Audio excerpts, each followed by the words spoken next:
मैं न्यूजीलैंड से आई हूँ 10 साल के बाद, और जब मैं यहाँ से निकल रही थी इट ब्रोक माई हार्ट कि कैसे ये छोटे छोटे बच्चे इतनी गरीबी में इतने पानी में रह रहे हैं। ना मोटा मोटा चूहा देखा मैंने अपनी ज़िंदगी में। हम लोग के घर में चूहे आते हैं तो हम क्या क्या नहीं करते हैं, अपने बच्चों के लिए क्या क्या नहीं करते, पर इनके लिए हम क्या क्या करते हैं।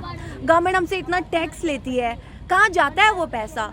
खट्टर साहब, it is such a shame कि इतने सालों के आने के बाद भी इंडिया वहीं का वहीं खड़ा है। आप बोलते हैं हरियाणा करनाल एक स्मार्ट सिटी है, मैं एक्सेप्ट नहीं करती हूँ। कुछ कीजिए, कुछ कीजिए, कुछ कीजिए खट्टर साहब। शेम।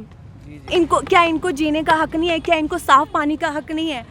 इसीलिए इतने सारे सिटीजन्स इंडिया के अपनी सिटीजनशिप इसलिए छोड़ रहे हैं because they hate the system. We don't hate India, we hate the system. मैं चाहती हूँ कि मैं अपनी फैमिली को भी यहाँ से ले जाऊँ, यह हालात देखकर।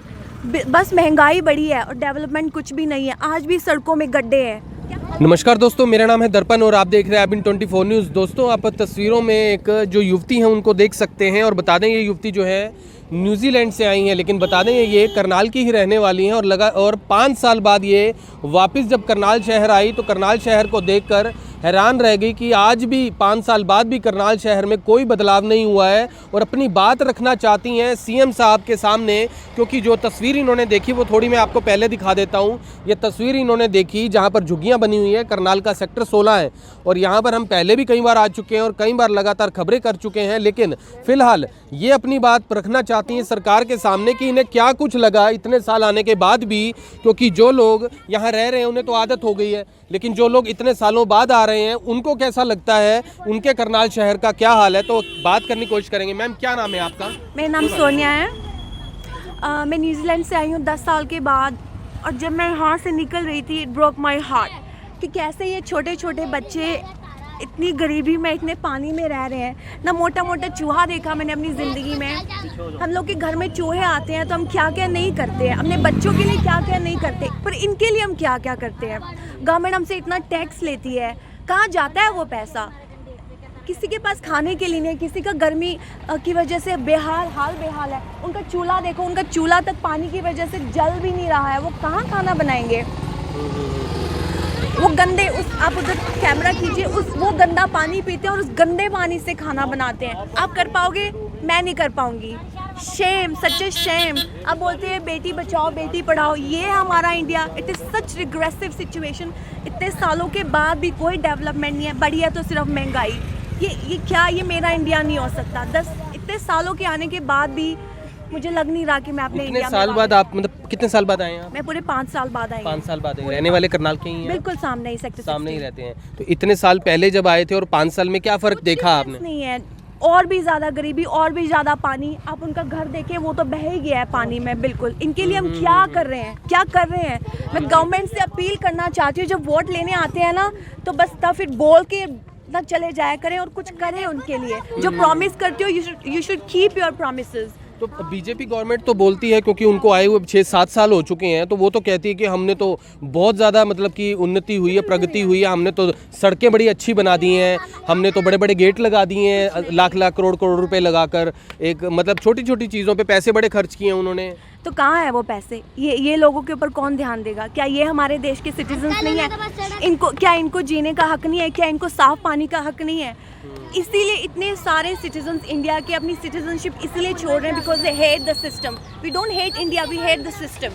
मतलब कि आप ये कह रहे हैं कि जितना युवा बाहर पढ़ने के लिए जा रहा है वो नफरत करता है कि वो यहाँ। It is such a shame. इतने मुझे रिग्रेसिव कमेंट्स सुनने को मिलते हैं इंडिया के बारे में। India is a poor country. अब मैं उनको क्या बोलूँ? I can't deny this fact कि ये हालत देख के मैं उनको क्या तस्वीरें भेजूँ? तो यहाँ पर बता दें कि जिस तरफ ये झुग्गियाँ बनी हुई हैं जहाँ पर लोग अभी रह रहे हैं, खा रहे हैं, यहाँ पर कई बार नगर निगम का जो है पीला पंजा भी चलता है। यहाँ पर JCB मशीन आती है और इनका उखाड़ देती है ये सब। तो आप ये इन्हीं से ही सुन लीजिए, क्या कहेंगे उसके बारे में? आप बोलिए, क्या गवर्नमेंट क्या करती है आपके लिए? सरकार क्या करती है आपके लिए? सरकार हमको घर दिलवाना चाहिए बस, और कुछ नहीं करना चाहिए बस। ऐसे से हमारे बच्चों को मिट्टी बदीन हो रही है, परेशान हो गए, सांप निकल गए, मुझसे निकल गए यहाँ पे। सांप निकलते हैं यहाँ पे? हाँ, सांप निकलते हैं। यहाँ पर तो कई बार नगर निगम की गाड़ी भी आई है ना, या झुग्गियाँ वगैरह तोड़ दी थी पहले? आए थे ना यहाँ पे? आए थे, जा रहे आए थे।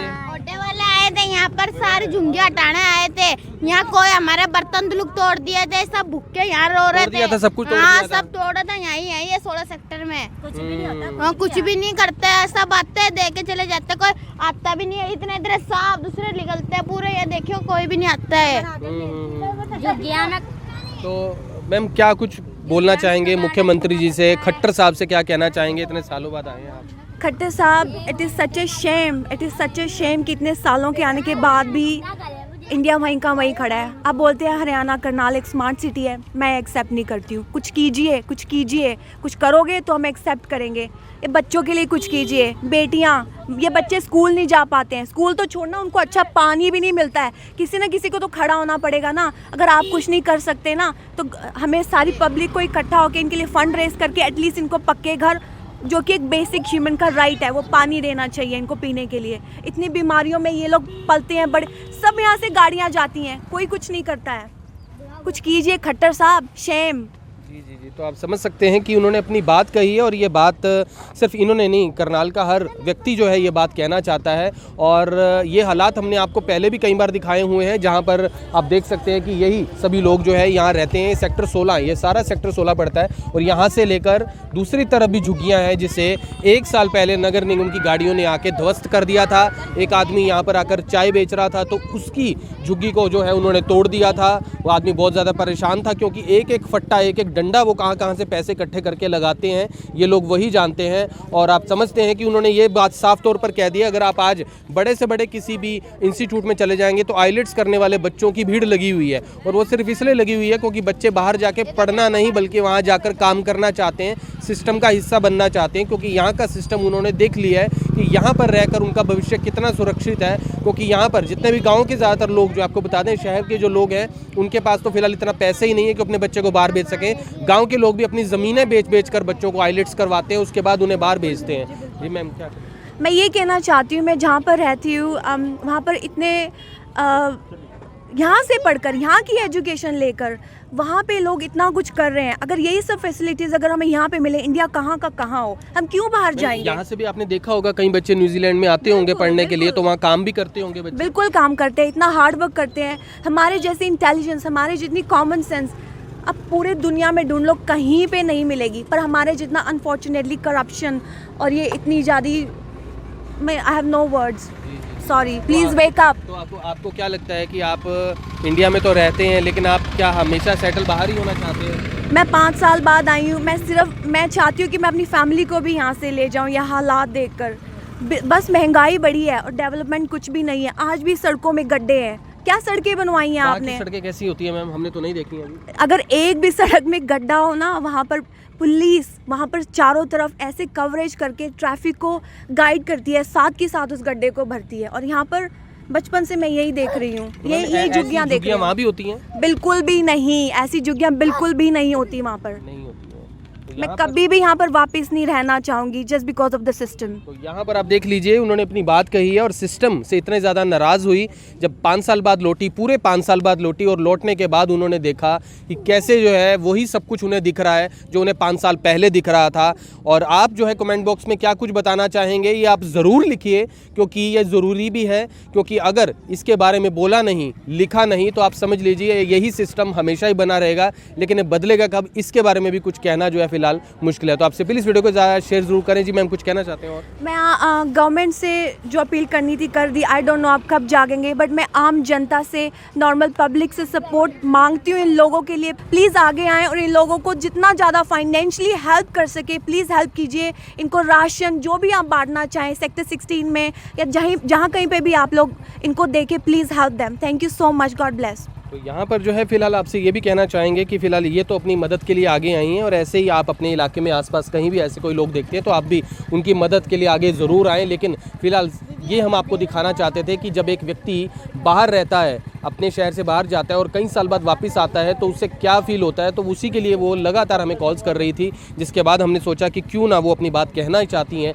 तो फिर वो कैमरे के आगे ज़रूर कहें। तो आपने देखा कि कितनी ज़्यादा नाराज़गी है उनके मन में इस सिस्टम को लेकर, और कितनी ज़्यादा नाराज़गी है हमारे खट्टर साहब को लेकर कि उन्होंने आखिर किया क्या है हरियाणा में। और जिस सिटी के वो रहने वाले हैं, सीएम सिटी जिसका नाम बोल दिया गया है, तो वहाँ पर क्या हालात हैं जो कि आपको हमने तस्वीरों में दिखाएं। तो आपसे प्लीज जुड़ के जाए, शेयर करें, फिर जुड़ेंगे ABP24 के ऊपर, तब तक के लिए जय हिंद। अब यहाँ तक आ ही गए हैं तो हमारे चैनल को सब्सक्राइब जरूर करें और नीचे दिए गए बेल आइकन को जरूर दबाएं ताकि हर खबर सबसे पहले पहुंचे आप तक।